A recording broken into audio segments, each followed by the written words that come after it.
Bonjour, alors voici un court tutoriel sur comment utiliser Photosplash. En premier, tu vas choisir bien sûr l'application Photosplash en cliquant sur l'icône que tu vois.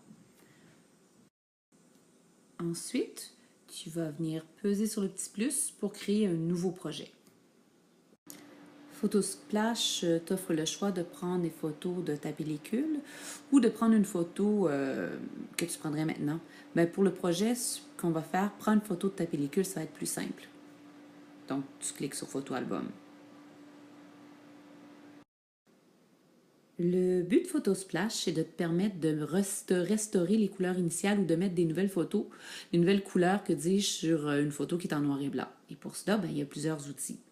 Alors, comme premier outil, tu as ici un outil qui t'aide à remettre une zone dans sa couleur initiale. Donc, si, disons, ce chandail-là, je le voulais en bleu, ça, c'est sa couleur initiale, je le sélectionnerais, je colorierais dessus, puis ça apparaîtra en bleu.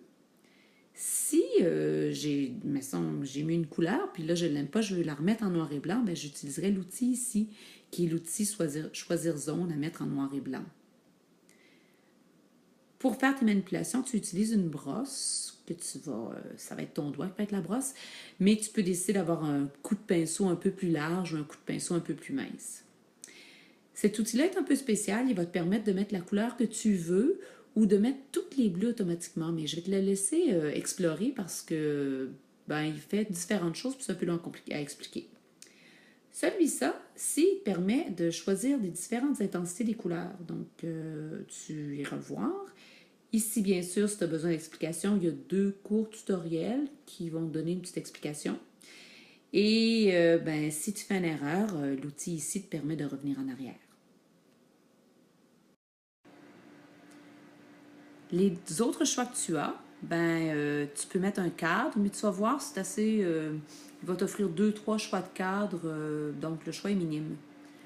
Tu peux mettre un autocollant. Et pense-y bien avant de le mettre parce que même si tu te trompes après ça, tu ne peux plus en mettre d'autres dans la version gratuite. Et ici, tu peux mettre aussi un texte. Pense-y bien encore parce que dans la version gratuite, tu peux seulement mettre un texte. Quand ton projet est terminé, tu le sauvegardes dans ta pellicule et tu vas le partager avec ton enseignante. Bon projet!